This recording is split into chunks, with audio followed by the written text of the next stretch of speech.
자신 병을 만드는 자신의 생활 습관을 바꾸는 것이 암을 비롯한 난치병 치료의 핵심이라는 것을 좀 말씀드리고 싶어요. 자기소개 부탁드립니다.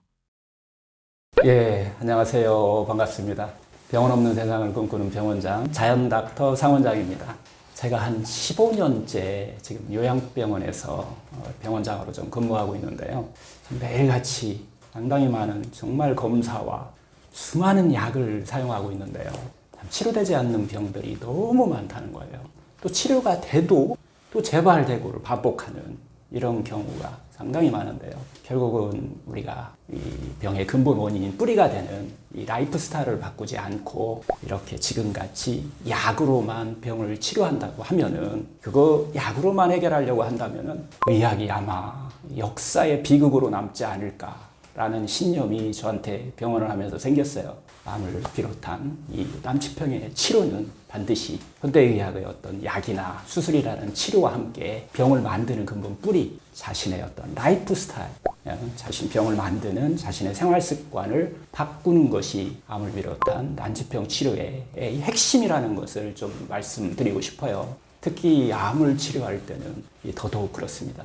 병을 만든 근본적인 라이프 스타일이 무엇인지를 찾아서 그걸 바꾸셔야 한다는 거예요. 암을 어떻게 치료해야 할까요? 암을 치료하는 학술대회, 국제학술대회, 암학회에서 하는 학회에 하루 종일 한번 참여해봤어요. 정말 많은 의사들과 암 환자들도 이렇게 함께 했는데요.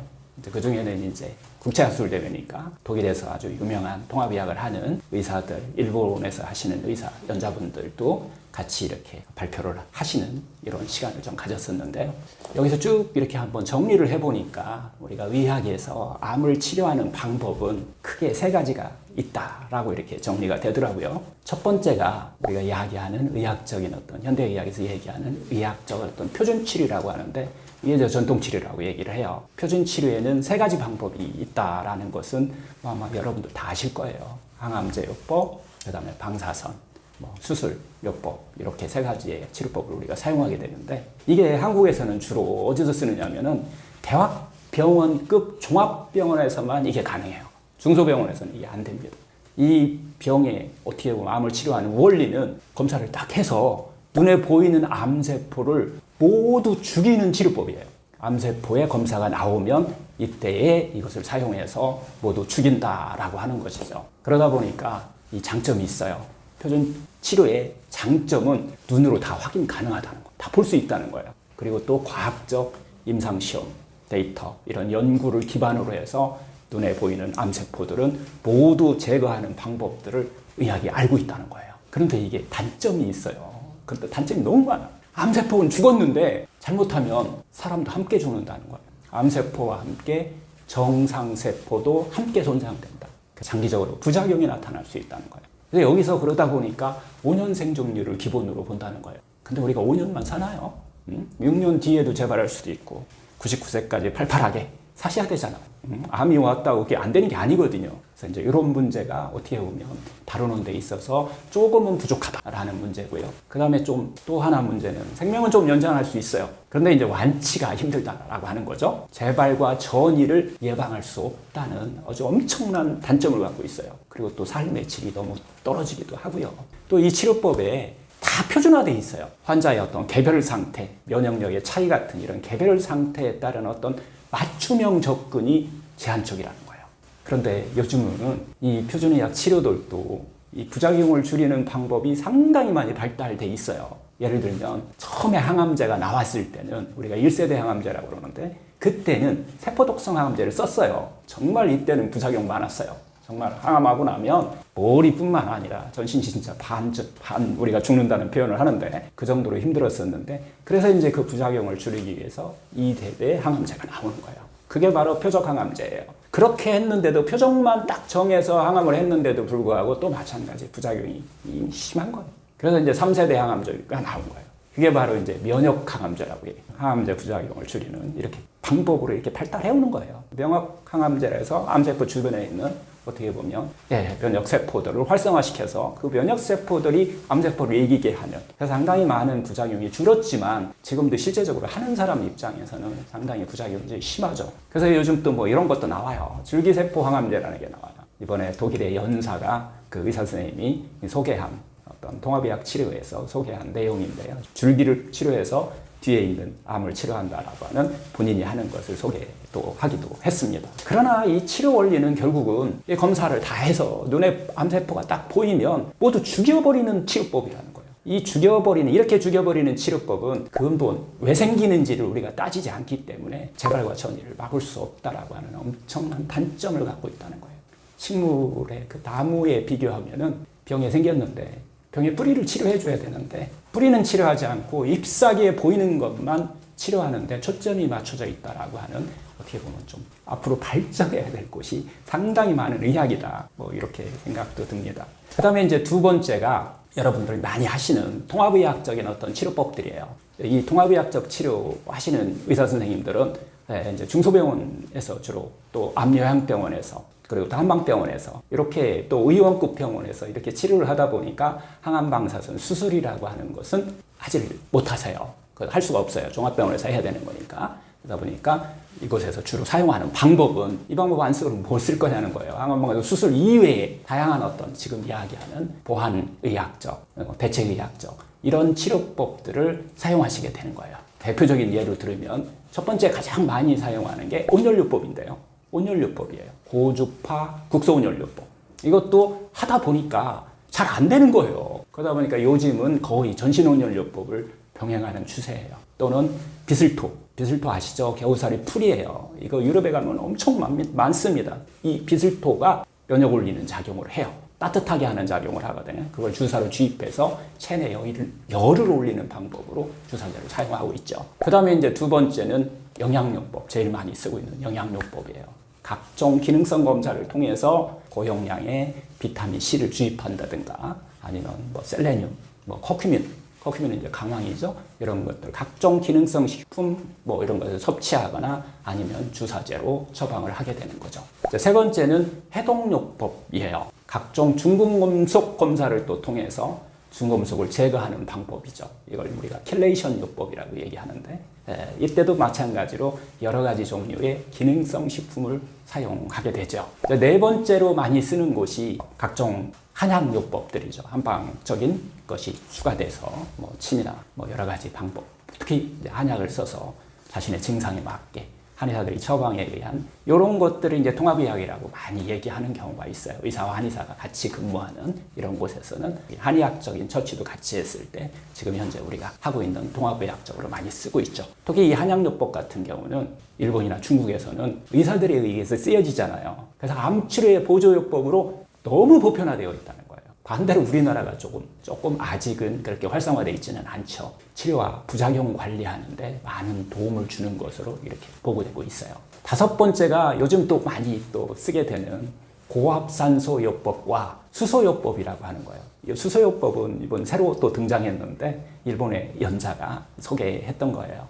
상당히 효과가 있다라고 해서 고압산소요법과 수소요법 같은 것은 다른 치료와 병행했을 때 치료 효과를 올려주는 것으로 이렇게 보고되고 있다라고 이렇게 이야기를 할 수 있어요. 이제 여섯 번째가 좀 특이한데요. 유럽에서 주로 쓰는 방법인데 유럽 통합의학 병원에서 사용되고 있는 건데요. 당독소 조절요법이에요. 혈당 수치를 50으로 유지시켜주는 거예요. 암세포의 성장을 조절하는 하나의 방법인데 결국 암세포는 당 먹고 살잖아요.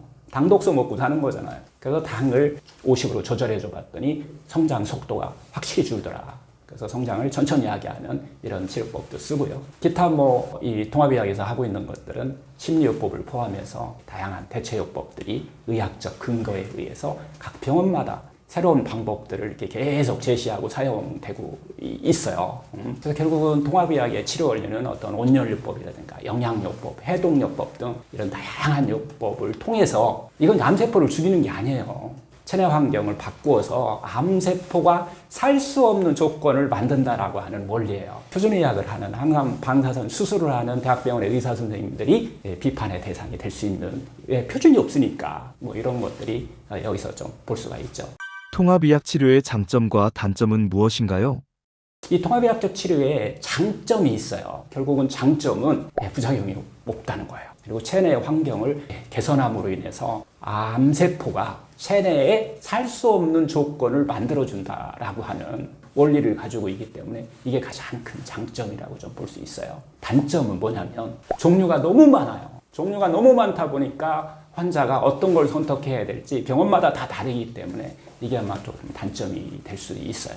그리고 또 하나는 눈에 보이는 암세포를 바로 죽이지 못해요. 일시적인 개선 효과를 내기는 해요. 종합병원에 표준치료하는 의사들이 공격을 받을 수밖에 없는 것이 되있다는 거죠. 그래서 한국에서는 이 통합의학적 치료를 어떻게 보면 대학병원에 있는 의사들이 인정하지 않는 경향이 상당히 많아요. 이 유럽하고 우리하고 다른 점인데요. 유럽은 조그만 중소병원에서도 항암방사선 수술을 해요. 그리고 독일에서 연자 데리고 오신 그분도 그런 치료를 하면서 통합의학 방법을 같이 사용하고 있기 때문에 어떤 뭐 하지 마라 하라 뭐 이렇게 의사들의 그런 차이가 없다는 거예요. 한 곳에서 그걸 다 하고 있다, 같이 하고 있다는 것이죠. 근데 또 하나 이게 단점은 이것도 마찬가지로 근본 치료는 아니에요. 그러다 보니까 암의 재발과 전이를 막지 못한다라고 하는 거예요. 그래서 체내 환경 개선으로 일시적으로 도움 받을 수 있어요. 너무 심하면 병에 막 너무 심하면 그리고 또 수술하고 나서 부작용이 너무 심하고 여러 가지 이런 상황에서는 당연히 통합의학적 방법도 사용하시는 것이 좋다고 이렇게 볼 수 있어요. 근데 이게 또 의료보험이 안 돼요. 비용이 너무 많이 든다라고 하는 큰 단점이 있죠. 물론 실비가 이렇게 뭐 있으신 분은 괜찮지만은 근데 유럽도 보니까 이 통합의학을 하는 것을 보니까 그날 이제 질문을 통해서 우리가 아는 건데 비용이 정말 많이 들어간다. 한 달에 막 비용이 거의 5천만 원 정도가 들어가는 것이죠. 한국은 이렇게 여러분들이 어느 병원에 가서 이렇게 막 하시잖아요. 한국은 한 1,000만 원에서 1,500만 원 사이가 지금 현재 들고 있거든요. 이게 적은 돈이 아니잖아요. 한 달만 할 게 아니잖아요. 계속 해야 되니까 적은 돈이 아니라는 거예요. 이게 어떻게 보면 이제 통합의학의 단점이죠. 결국은 표준화되지 않아서 병원마다 너무 다른데 그것을 환자가 알아서 치료한다는 건 쉽지 않다는 거예요. 요즘 암 치료의 화두는 무엇인가요? 요즘 새로운 의학으로 정말 각광받고 있는 의학이에요. 라이프 스타일 의학이라고 하는 거예요. 라이프 스타일을 바꿔서 결국은 병의 뿌리를 치료한다는 거예요. 이걸 우리 생활습관 의학이라고도 표현되는데요. 지금 현재 상당히 암을 치료하는데 통합의학적인 차원에서도 이렇게 같이 접근하기도 있고요. 또 다른 의학으로 이렇게 또 접근하기도 하는데요. 이 치료는 자기 치유력을 무조건 높여줄 수 있다는 거예요. 자연 치유력이라고도 얘기하고 또 면역력이라고 얘기하는 것을 이것을 극대화시켜 주는 거예요.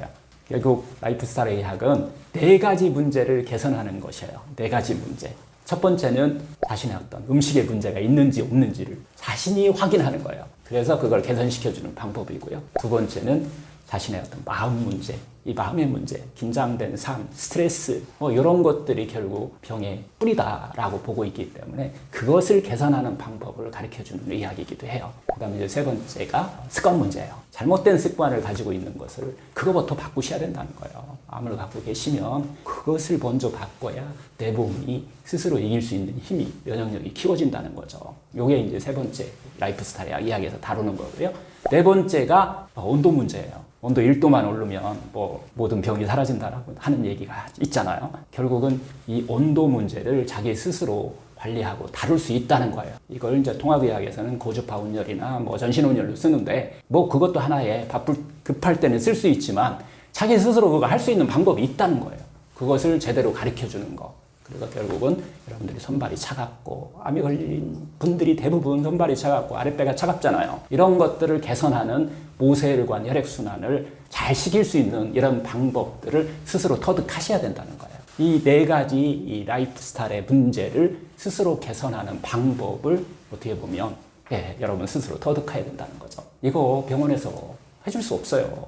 자기 스스로 병을 만든 이 생활 습관을 바꾸는 것이 정말 중요하다는 건 다 알고 있는데 이 라이프 스타일 의학의 장점은 병의 근본 뿌리를 치유할 수 있다는 거예요. 병에 된 근본 원인을 찾아서 바꿀 수 있다는 거예요. 그리고 재발과 전이의 두려움에서 벗어날 수 있다는 거죠. 제일 큰 장점은 돈이 들어가지 않아요. 최소의 비용으로 본인이 하실 수 있다는 거예요. 또 하나는 삶의 질을 상당히 높인다는 거예요. 사실 모든 의료인이 이건 뭐 비판의 대상이 될 수가 없어요. 뭐 통합의학을 하시든 뭐 표준의료를 하시든 모든 의료인들이 추천하고 싶은 어떻게 보면 방법이죠. 근데 이 문제는 의사가 해주는 게 아니고 병원에 해주는 게 아니고 의사는 가르쳐주는 일을 하고 있는 거예요. 그러다 보니까 단점이 있어요. 무슨 단점이 있냐? 지금까지는 병원에서 뭐 해주는 것만 이렇게 하셨는데 병원이 아닌 자기 스스로 해야 된다는 거예요. 그리고 가장 큰 단점, 병원이 돈이 안 돼요. 그러다 보니까 병원에서는 이게 쉽게 할 수가 없어요. 눈에 보이는 이 암세포를 또 하나는 바로바로 죽이지는 않아요. 더 이상 살 수 없는 조건을 우리가 계속 만들어주는 거예요. 그리고 암의 원인이 근본 원인이 됐던 그 뿌리가 되는 것을 내가 바꿔버리는 거죠. 이건 나무에 비교하면은 병의 잎사귀나 줄기보다는 병의 뿌리를 치유하는데 초점이 맞춰져 있다는 거예요. 체내 환경 개선과 병의 근원을 제거하는 것이죠.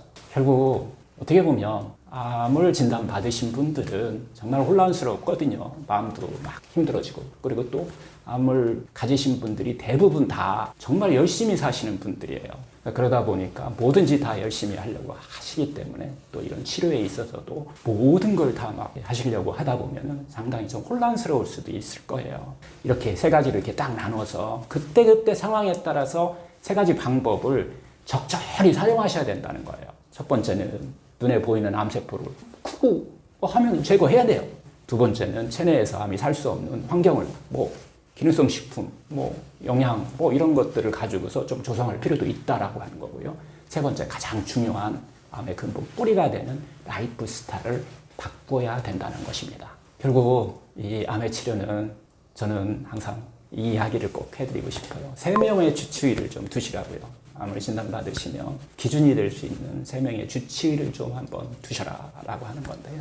첫 번째는 항암 방사선 수술을 할 때 필요한 여러분들의 표준의학 대학병원에 계신 그 주치의 선생님을 잘 만나셔야 돼요.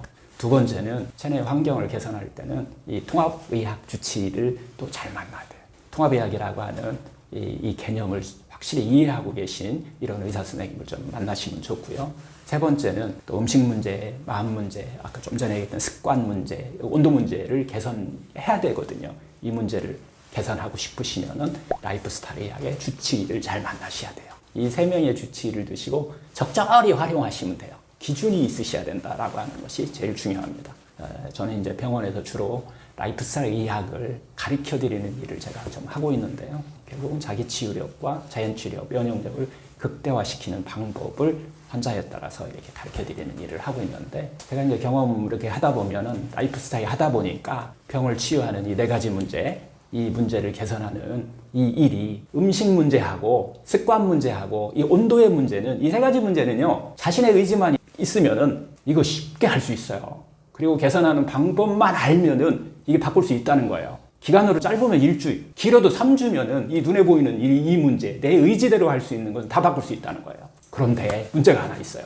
눈에 보이지 않는 이 마음의 문제예요. 머리로는 이해하고 알고 있어도 이게 내 마음대로 안 돼요. 그래서 이제 자신의 무슨 문제가 있는지 알아차리고 이걸 또 건전한 신념으로 이렇게 바꾸는 데는 시간이 한 3개월 정도는 자기가 노력을 좀 하셔야 된다라는 것들을 이렇게 임상에서 좀 볼 수가 있는데요. 결국 암의 치료는 정말 마라톤과 같습니다. 집착과 욕심을 좀 내려놓고 여유 있게 가장 중요한 자신에게 좀 상냥하게 접근하는 것이 상당히 중요하다, 이렇게 좀 말씀드리고 싶습니다. 암을 통해 환자가 얻을 수 있는 게 있을까요?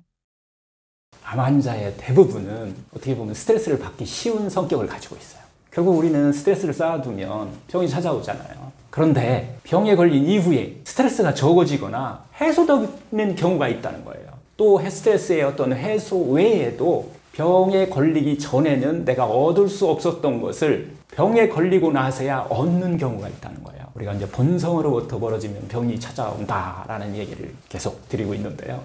우리 몸은 자신의 어떤 본성을 되돌리기 위해서 중요한 것들을 이렇게 불러오는 경우가 있어요. 특히 암과 같은 병에 걸렸을 때는 더더욱 그렇습니다. 병이라는 것이요, 신체적으로는 재앙인 게 확실해요. 하지만 정신적으로 봤을 때는 우리에게 병이 은혜인 경우도 있다는 것입니다. 이걸 우리가 동양의학에서는 아주 오래전부터 병은 은혜다라고 이렇게 확실히 정의하고 있어요. 병은 무의식적인 문제 해결자라는 거예요. 그렇다면 도대체 어떤 것이 병의 은혜가 있을 수 있을까요? 예를 들면요.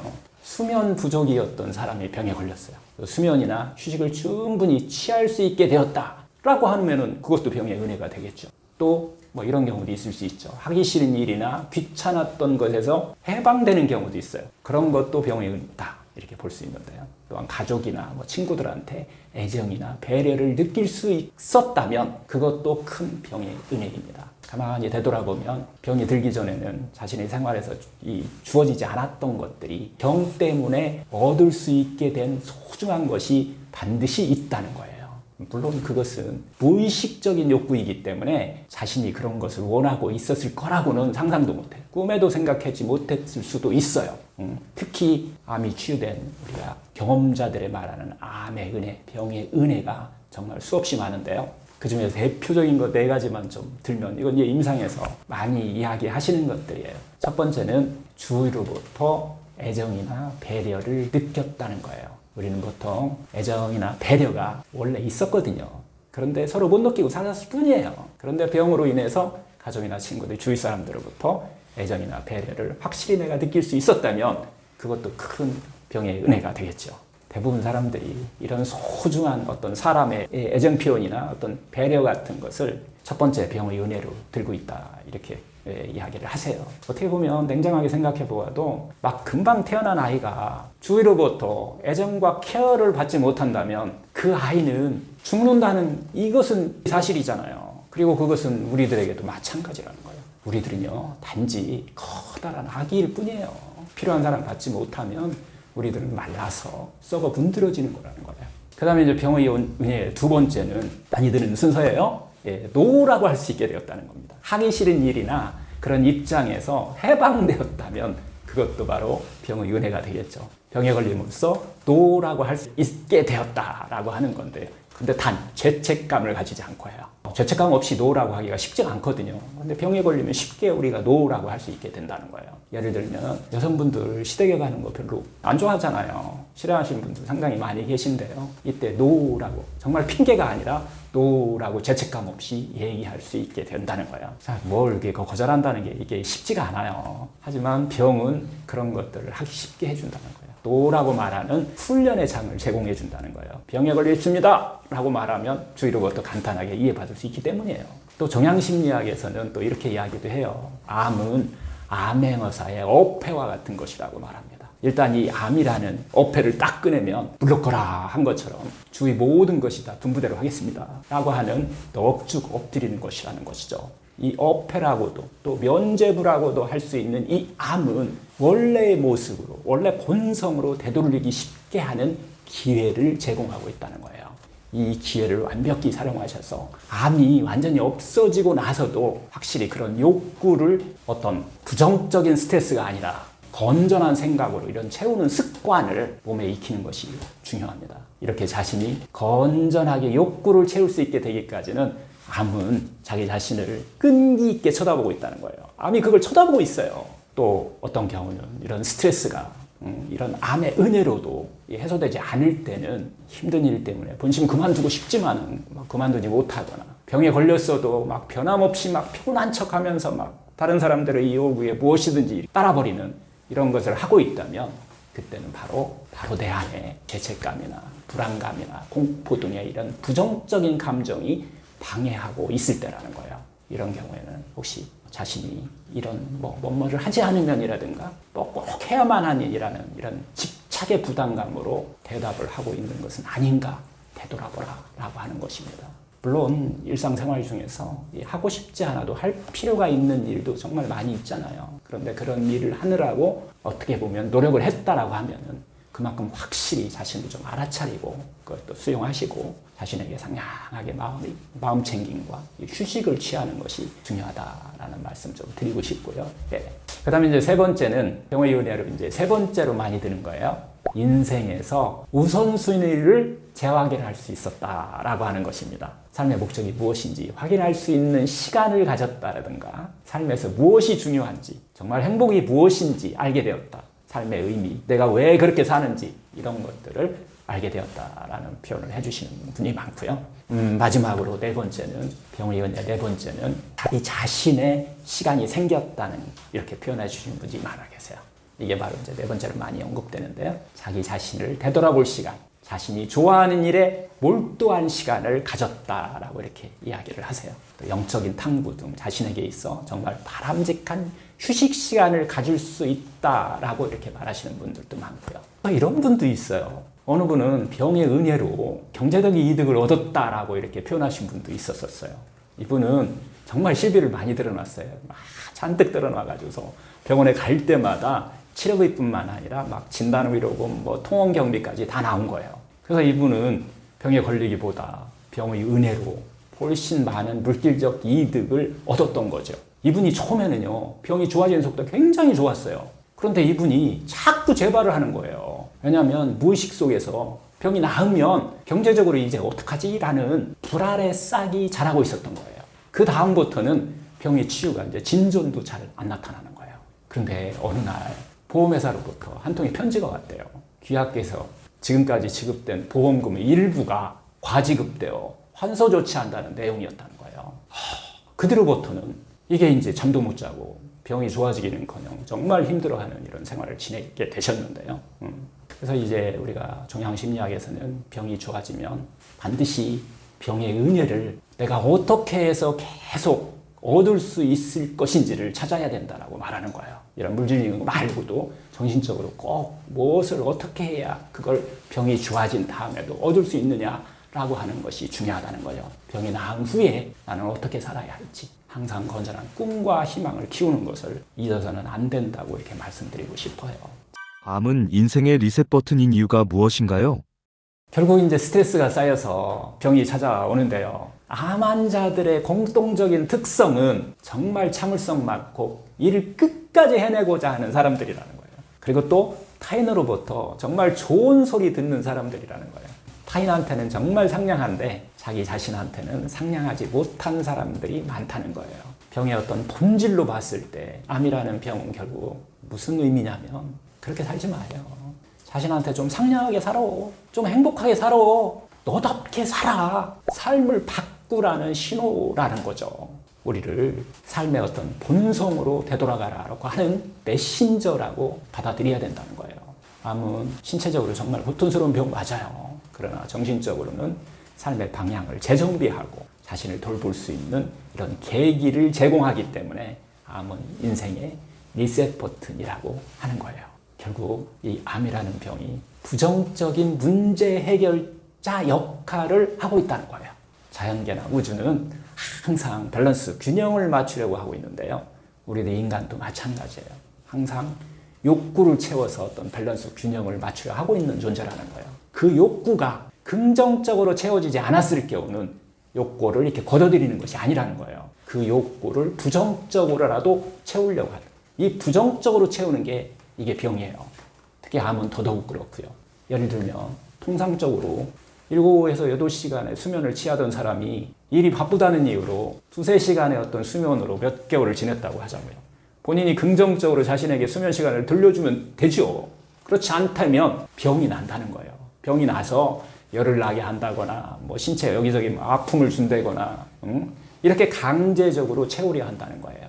또 다른 예를 들면 어떤 사람이 암에 걸리기 전까지는 오직 일만을 위해 살아왔다고 이렇게 가정해보자고요. 그는 휴식 없이 정말 일에 몰두해서 가족이나 건강은 뒷전으로 이렇게 그런 삶을 살았다고 하자고요. 그러나 암 진단을 받고 나서 더 이상 이전처럼 그렇게 일에만 매달 수 없게 되겠죠. 그러면은 자연스럽게 일에서 손을 떼고 휴식을 취할 수밖에 없습니다. 이 경험을 통해서 그 사람은 일보다는 더 중요한 것이 있다는 것을 깨닫고 자신이 건강과 가족과의 시간을 우선시하는 새로운 삶의 방식을 선택하게 될 수밖에 없다는 거예요. 이런 환자분이 있었어요.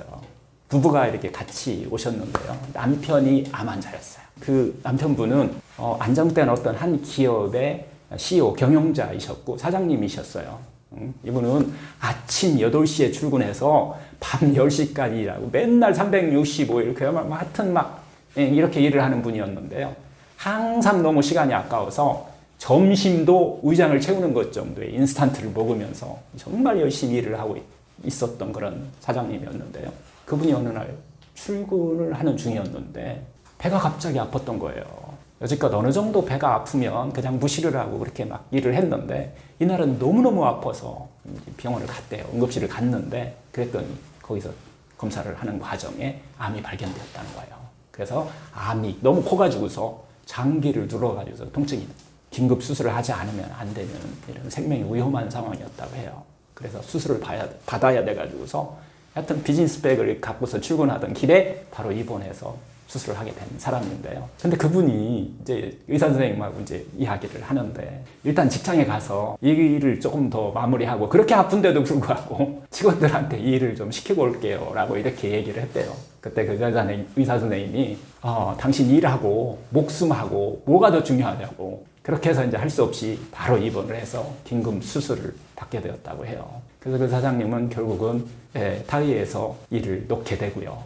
놓게 될 수밖에 없었겠죠. 그런데 그 사장님은 계속해서 그게 말도 안 되는 얘기예요. 내가 아파서 내가 일을 놓는다는 것은 병 때문에 내가 이 소중한 일을 할 수 없게 된다는 것은 말도 안 되는 일이죠. 근데 그분한테는 무슨 생각이 계속 드냐면 내가 일을 안 하면 다른 사람한테 폐해를 끼치게 되고 뭔가 내가 뭐 좀 부족한 것 같은 이런 생각이 자꾸 들었던 거예요. 그래서 이제 입원을 해서 1개월 이상을 입원 생활을 하게 되었는데요. 이 사장님은 처음에 항상 초반에는 그냥 그 입원했는데도 불구하고 회사 걱정만 했대요. 일에 대한 어떤 걱정이 끊이지 않았던 거예요. 내가 갑자기 근면하게 일을 하지 못하게 되면 회사는 결국은 좀 무너질 것 같고 직원들은 모두가 똑바로 일을 못할 것 같고 회사가 결국은 무너질 거야 라고 하는 이런 부정적인 생각을 가지고 있었고 또 그런 신념이 있었기 때문에 일을 그렇게 열심히 했던 거예요. 사장인데 솔선수범해야 된다. 아침부터 저녁까지 열심히 일을 해야 된다. 이런 생각들이었죠. 그의 인생을 되돌아봤더니 어쨌든 내가 다 관여해야 한다는 그런 사람이었던 거예요. 부인은 왜 먹고 살만도 한데 직원을 좀 늘리면 되는데 왜 그런지 모르겠다. 뭐 이렇게 계속 또 부인은 얘기를 하셨다고 해요. 근데 남편 그 사장님은 직원 늘려봐. 직원 관리 너무 사람 관리가 더 힘들어. 응? 직원이 내일같이 해주나? 뭐 하면서 항상 이제 옥신각신했다고 해요. 그래서 그 사장님은 모든 일들을 자기 자신이 체크해야지 하는 이런 사람이었다는 거예요. 그런데 이제 병에 걸리고 나서 몇 개월 동안은 모든 것을 이제 손에서 놓지 않으면 안 되는 이런 상황이 된 거죠. 그런데요, 그 회사가 그러면은 그 사이에 회사가 휘청휘청하고 무너졌냐? 그렇지 않았다는 거예요. 아무것도 변하지 않았다는 거예요. 사장은 좀 쉬었지만은 사원들이 오히려 더 사장이 없기 때문에 더 열심히 일을 하고 내가 더 힘내야지 하면서 열심히 또 하는 그 스스로 솔선수범하는 그런 생활을 했기 때문에 그 결과 실적은 사장이 있었던 때하고 큰 차이가 없었던 거예요. 이것은 어떻게 보면 병의 은혜임과 동시에 사장은 굉장히 복잡한 심정이었다라고 해요. 솔직한 마음속에 그 직원들이 사장인 내가 없어도 되는 거 아니야? 괜찮은 거 아니야? 이렇게 자격시심으로 받아들이기도 했다는 거예요. 그러면서 이런 깨달음을 얻었대요. 자기가 어딘가에서 나 자신이 필요한 인간이라는 것을 증명하기 위해서 지금까지 직원들에게 일을 나눠주지 않고 전부 나 자신이 해야만 되는 그런 집착이 있었던 게 아닌가라는 그런 생각이 떠올랐다는 거예요. 주변 사람들을 믿지 못하고 전부 다 나 자신에게 해버리는 내가 잘하는 사람이니까 내가 존경받는 사장이니까 이렇게 해왔던 것을 깨달았다는 거예요. 그래서 그 사장이 뭐라고 생각했을까요? 아무나 다 할 수 있는 일을 내가 이렇게까지 열심히 했나? 라고 그렇게 생각했을까요? 아니죠. 내가 없어도 이 회사가 이렇게 잘 굴러가도록 훌륭한 사원들을 내가 키웠구나 라고 건전한 사고로 받아들일 수 있게 되었다라고 얘기를 하시는 거예요. 근데 이제 원래 이 사장님이 8시부터 12시까지 계속 이렇게 지키고 있지 않으면 제대로 굴러가지 않는 뭐 이런 회사라면 원래부터 이 회사는 제대로 굴러가지 않는 회사라고 이렇게 우리가 그렇게 볼 수 있지 않을까요? 그래서 이 사장님은 점점 이제 꽉 붙잡고 있었던 것을 손에서 점점 놓게 되었다라고 이렇게 말씀을 하세요. 그리고 나서 이분은 이제 사장 출근이라는 것을 하게 되었대요. 아침에 늦게 갔다가 저녁에 좀 일찍 퇴근하는 생활로 바뀌었다고 하시는데요. 이분이 처음에는 우리가 이제 프로그램에서 여러 가지 이제 질문을 던지거든요.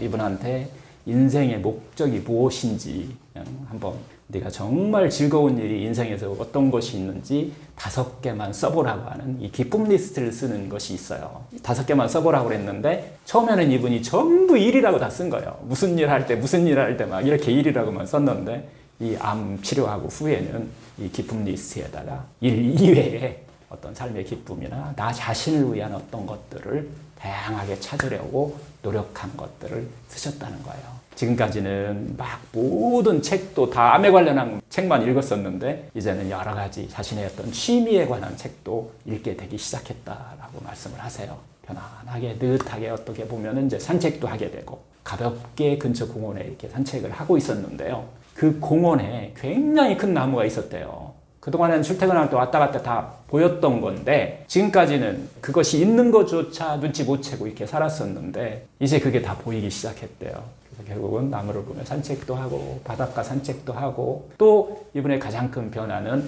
요리교실에도 다니게 되었다고 해요. 그분은 그냥 위장을 채우기 위해서 패스트푸드만 잔뜩 먹던 사람이었는데 갑자기 이 생각이 들었대요. 대체 무엇 때문에 먹고 있지? 라는 생각이 딱 들더라고요. 그래서 요리를 한번 배워보자고 생각을 하게 되어서 요리 학원도 다니고 또 굉장히 이제 활기차게 지내는 계기가 됐다고 말씀을 하시는데요. 이렇게 어떻게 보면 병에 걸리지 않았더라면 끝까지만 눈치채지 못했을 거예요. 그런 걸 깨닫는 것은 상상할 수도 없었던 것이죠. 그런데 이렇게 변했던 거예요. 그리고 당연히 이제 다른 라이프 스타일도 또 많이 변했죠. 지금까지 정말 일만 열심히 했던 사람이었는데 이제 사람답게 사는 방법을 이제 시작을 했다는 거예요. 우리는요, 종종요, 지금 기쁨을 조금 참으면 나중에 좀 더 큰 기쁨을 얻을 수 있다라는 생각으로 지금까지 막 스트레스도 참고 정말 죽자사자 일을 하고 사는 경우가 많은데요. 하지만요, 뒤에 얻을 수 있는 큰 기쁨이라고 하는 것이 지금부터, 바로 지금부터 집착을 내려놓고 기쁘게 살아야 그게 가능하다라는 거예요. 이걸 깨달았다라는 얘기를 하시는 거예요. 그 사장님은 지금 이게 이런 것들이 암의 은혜다라고 이렇게 말씀을 하시는 건데요. 결국은 병에 걸렸기 때문에 이제 인간적인 삶을 살 수 있게 되었다라고 하시는 거예요. 결국 이처럼 우리 암은 인생을 어떻게 보면 일시적으로는 좀 멈추게 하는, 그리고 나서 자신의 삶을 되돌아보면서 변화할 수 있는 기회를 제공한다는 것입니다.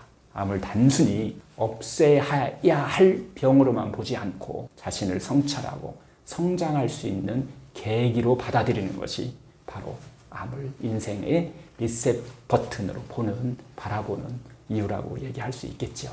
암에 대한 고정관념은 무엇인가요? 우리는 보통 암에 대한 어떤 고정관념을 가지고 있어요. 암은 죽음이며 또 치료가 잘 안 되고 막 고통스러운 병이다라고 하는 이런 고정관념을 갖고 있는 거예요. 그래서 암세포는 독하고 강한 놈으로 우리가 다 알고 있어요. 그러나 실제적으로는요, 암은 공격적인 세포가 아니라는 거예요. 임상에서 이렇게 프로그램이나 이렇게 암 환자들하고 같이 이렇게 대화하는 이런 시간을 많이 갖게 되는데요. 저희들이 자신이 생각하는, 암 환자들이 생각하는 암세포를, 암 이미지를 한번 그려보라고 하는 이야기를 하는데요. 보통 사람들이 대체적으로 다 검은색으로 그려요. 검은색으로 그리시는 분들이 많고요. 막 가시가 나 있거나 막 공격적인 이미지로 그리는 경우가 대부분이라는 거예요.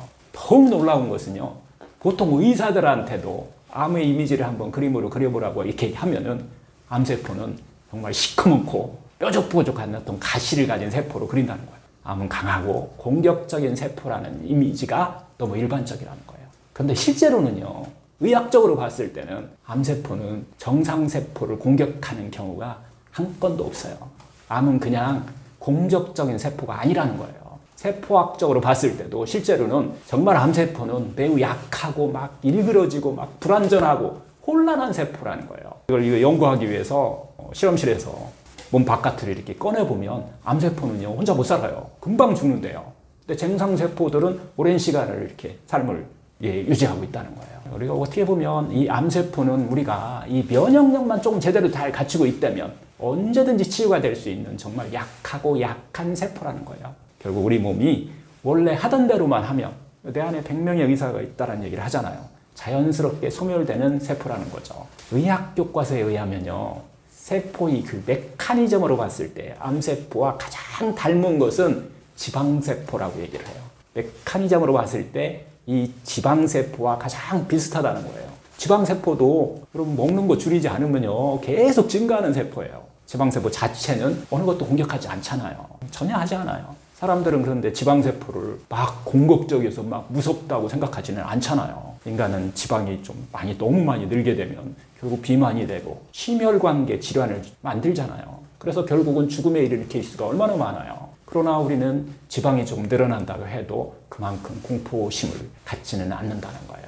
그런데 사망 원인 제1위가 뭐예요? 암이 아니잖아요. 비만과도 관련돼 있는 심혈관계 질환, 대사성 질환들이잖아요. 그런데도 불구하고 우리는 비만 때문에 무서워하지는 않죠. 지방세포가 좀 늘었다고 막 위기감을 느끼는 사람이 있나요? 종양 마커가 조금 올랐다고 하면 막 절망감 들고 막 불안하고 막 큰 난리 소란이 벌어지지 않나요?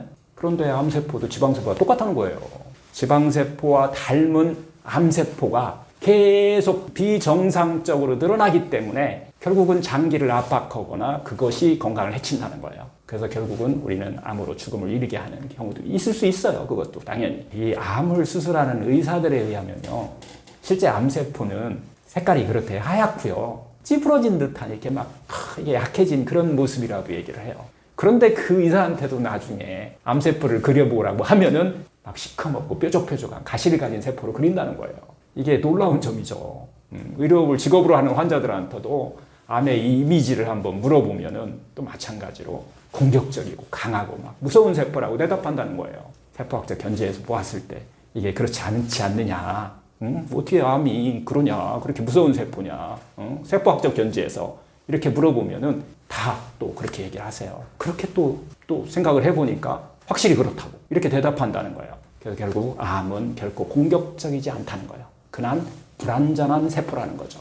결과적으로 얘기하면은 주변에서 그렇게 말하고 또 환자를 보아도 낫지 않기 때문에 잘 낫지 않기 때문에 완전히 강하고 공격적이라고 이렇게 생각해보고 있었다는 것이에요. 이런 의미에서 암에 대한 이 이미지는 실제적으로는 사실과 상당히 동떨어져 있다는 거죠. 또 이런 의미를 보면은 암세포 정말 차별받는 불쌍한 세포라고도 이렇게 할 수 있을 것 같아요.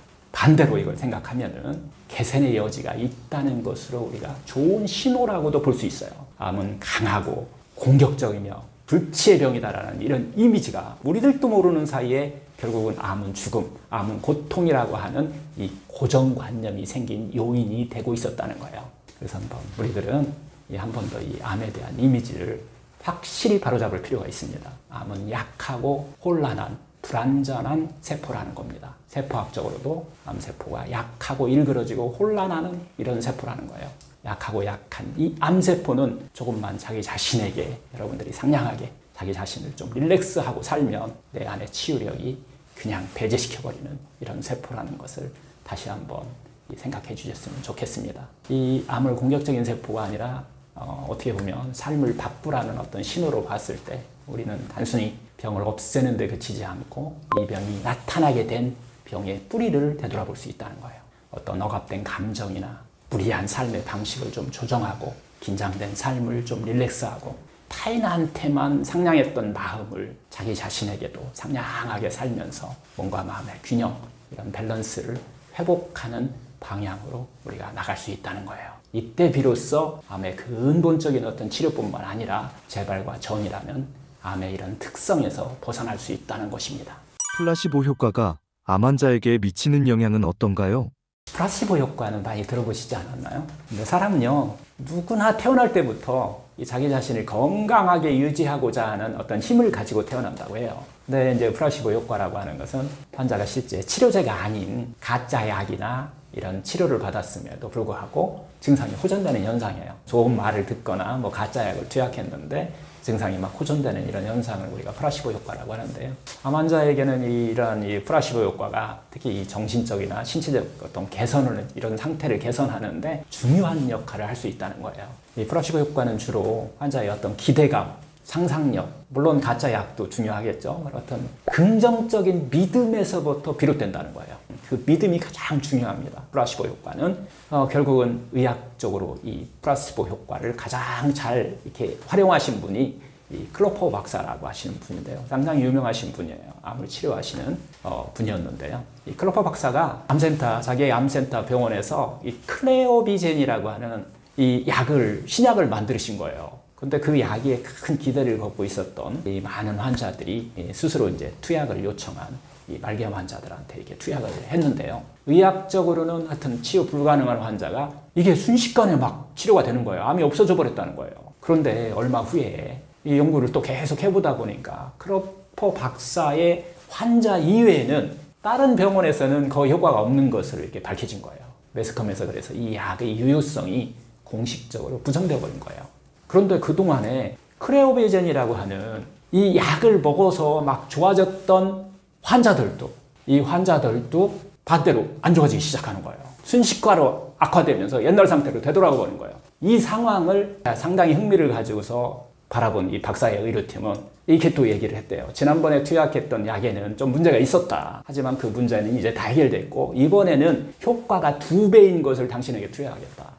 환자들한테 얘기를 하고 이제 투약을 했다는 거예요. 이 약을 투약받은 환자들은 놀랍게도 지난번에 2배의 속도로 정말 암이 소실되었다는 거예요. 그러나 실제로 그 약은 약이 아니라 멸균수, 증류수였대요. 치료에 대한 어떤 환자가 품고 있는 어떤 의심 없는 믿음, 신념이 얼마나 신체 레벨에 영향을 미치고 있는지 보여주는 훌륭한 예라고 우리가 볼 수가 있는데요. 이렇게 어떻게 보면 약 자체의 물리적용보다도 그 약을 그 믿는 힘에 의해서, 그 물질을 믿는 힘에 의해서 증상의 완화나 치유가 일어나는 것을 플라시보 효과라고 이렇게 얘기하고요. 의학이나 약학에서 정말 일반적으로 사용되고 있는 단어예요. 그래서 치료할 때 이게 우리가 암을 치료할 때 신체에 정말 나쁜 것이다 라든가 전혀 효과가 없음을 막 틀림없다라고 하면서 아무리 좋은 약을 쓰시더라도 효과가 없다는 거예요. 이런 생각을 품고 치료에 임하는 것은 그래서 상당히 효과적이지 않다. 어떤 치료도 다 마찬가지라는 거예요. 어떤 치료를 하든가 치료하기로 여러분들이 결정 딱 했다면 치료가 자기 치유력의 어떤 강력한 서포터로 작용한다. 효과적으로 암에 적용하고 있다. 암을 없앤다라고 하는 그 의심 없는 믿음이 중요하다는 얘기입니다. 종양심리학에서 이 플라시보 효과에 대해서 다양한 정말 임상 연구가 이루어지고 있는데요. 플라시보 효과가 암 환자에게 미치는 영향은 크게 5가지 면에서 큰 효과가 있다고 얘기를 해요. 연구 결과 첫 번째는 통증 완화 효과가 있대요. 환자가 진통 효과가 있을 것이라는 어떤 기제를 가지고서 치료를 임하게 되면은 뇌에서 엔도핀 같은 이런 통증 완화 물질이 상당히 많이 더 분비된다는 거예요. 이걸 다루는 학문이 정신신경 면역학이라고 하는 또 이런 학문에서 이걸 다루게 되는데 결국은 통증 조절 시스템을 자극할 수 있다. 실제로 통증을 덜 느끼게 한다라고 하는 거예요. 이런 것들이 많이 좀 보고되고 있고요. 두 번째는 불면 및 피로 완화의 효과입니다. 암 환자들이 경험하는 이 심각한 피로와 이 불면증 같은 것도 결국 플라시보 효과를 통해서 마음의 안정을 찾으면 완화할 수 있다라고 하는 연구들이 많이 나오고 있습니다. 세 번째는 우리가 암의 부작용이라고 하죠. 메스껍고 구토나고 머리 빠지고 하는 이런 것들을 부작용을 훨씬 줄일 수 있는 효과라고 얘기를 해요. 항암 치료를 받는 암 환자들 중 많이들 이런 증상들을 호소하고 계시는데 상당히 많은 환자들이 이런 부작용이 줄어들었다라고 하는 이런 연구들이 많이 나오고 있습니다. 이 문제에 대해서는 나중에 이제 이미지요법이라고 하는 새로운 치료법으로 이런 방법을 할 수 있는 것을 쉽게 만들어서 이제 제공하고 있어요. 네 번째는 심리적 안정과 면역력 강화 효과인데요. 연구에 따르면 이 플라시보 효과는 정말 심리적 안정감을 많이 줄 수 있대요. 스트레스를 줄이는 것이 결국 면역력을 강화하는 데 도움을 줄 수 있다라고 하는 이런 보고들입니다. 마지막으로 5번째는 삶의 질 향상에 상당히 효과적이라는 거예요. 플라시보는 이 심리적인 안정감을 주기 때문에 암치료 과정에 겪는 여러 가지 우울감과 불안감, 절망감 같은 이런 것들을 줄이는 데 상당히 기여하고 있다라고 하는 것이죠. 이처럼 플라시보 효과는 단순히 기분을 좋게 해주는 것을 넘어서 암 환자들에게 심리적인 안정을 주고 통증과 부작용을 줄이며 면역력을 높이는 다양한 방식으로 아주 긍정적인 영향을 미치고 있다. 그래서 다양한 방법으로 지금 종양심리학에서는 사용하고 있죠. 결국요. 이것은 몸에 나쁘다든지 분명 전혀 효과가 없을 것이다. 이런 생각을 부정적인 생각을 가지고 치료에 임한다는 것은 그 약이 아무리 좋더라도 치료 효과가 나타나는 것이 아주 제한적이라는 거예요. 효과적이지 않다는 겁니다. 스스로 자신에게 자기 치유력의 강력한 조력자가 되어서 효과적으로 암에 작용하고 암을 없앤다는 그런 이미지를 키우시고 하시는 것이 상당히 중요합니다. 구독자분들에게 해주고 싶은 말씀이 있으신가요? 오늘은 이 암과 그 마음의 관계에 대해서 말씀드렸는데요. 아무쪼록 그 집착의 마음을 조금만 내려놓고 좀 희망의 마음으로 자기 자신에게 좀 상냥하게 하루하루 릴렉스하게 사시길 좀 바라고요. 내 안에 100명의 현명한 의사가 있다는 것을 확실히 좀 믿었으면 좋겠습니다. 감사합니다.